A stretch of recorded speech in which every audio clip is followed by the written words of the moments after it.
Good evening, everybody. It is Saturday, September 7th, 2019. Rector Arundel here. Today is an interesting day. Nothing particularly important happened, but I will say today I was very tempted to eat solid food. I almost succumbed to weakness until I remembered that I made a promise to not only myself but to you guys, to the universe, and I am held accountable. So I withheld the the cheating, and I was good. I only drank liquids today, except for the puree soup I was telling you about. Also, a little side note: I've been feeling more motivated to play the guitar recently. I don't know if I ever mentioned in the past that I have been a musician.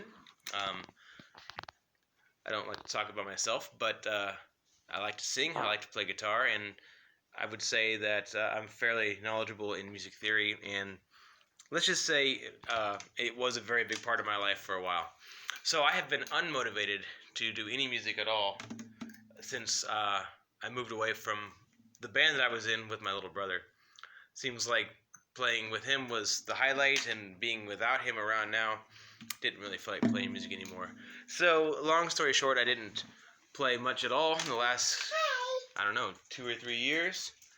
And now, this week, I've been motivated to play the guitar again.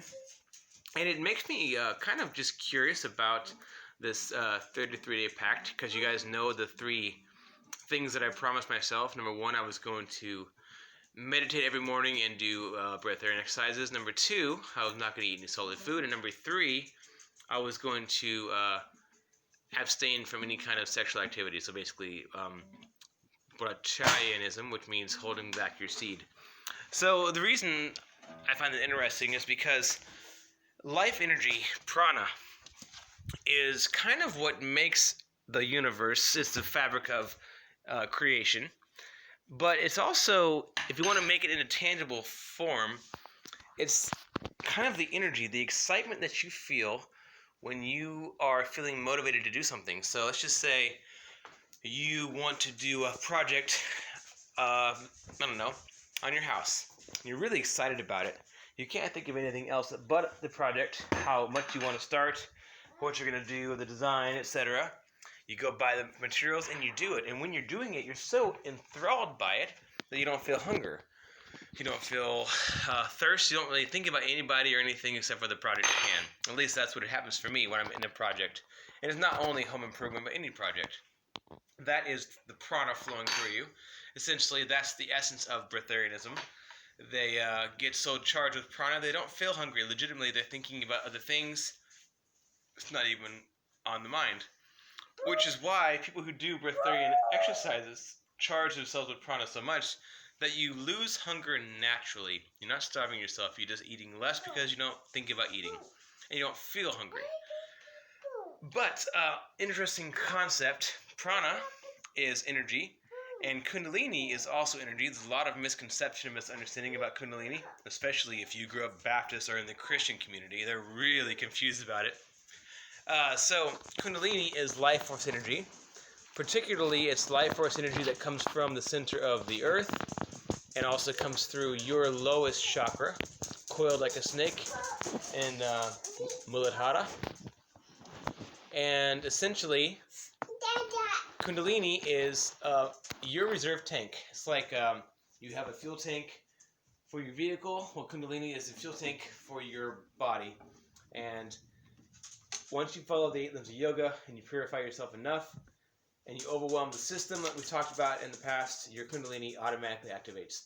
But what I'm getting at is when you save your energy as much as possible, which is the goal, or I should say the path to enlightenment, you are building up your Kundalini, you're building up your prana.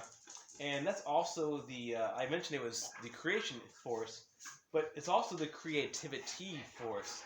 So I just find it kind of interesting, the correlation that me trying to build up this force, I'm feeling more motivated to be creative again. Totally not planned, unexpected, but still fun. So I'm just going to play this little song that I wrote. It's no lyrics. I love to sing. In fact, I consider myself more of a singer than a guitarist at this point. But I don't have any lyrics for the song, so I'm not gonna make up any words. I'm just gonna play the background because I think it sounds nice. And if I mess up, this is live, so it happens. Here we go.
So anyway, I just thought it sounded pretty nice, and I'm gonna hopefully keep developing it, make it into a song, maybe with lyrics and harmony and all the good stuff that comes with it. But for now, that's just pleasant to me.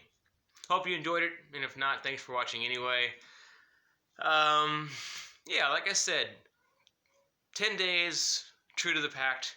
Very tempted today, didn't cheat. Woohoo! Way to go, willpower. But I am thankful for you guys and thankful for the pact because I would have totally cheated today if it weren't for that. So there is some value in making yourself agree to a strict guideline and making a promise about it. That is the true definition of sannyasa, which is sacrifice, preferably sacrifice for God. So that's also something I'm going to remind myself on a daily basis. I'm doing this for myself, I'm doing this for you guys, and I'm doing it for God because the whole point is enlightenment. And some might argue this point, but I believe enlightenment is connection to God and serving God in every moment. So there you go. Thanks again for watching. Hope you enjoyed it, and have a lovely evening.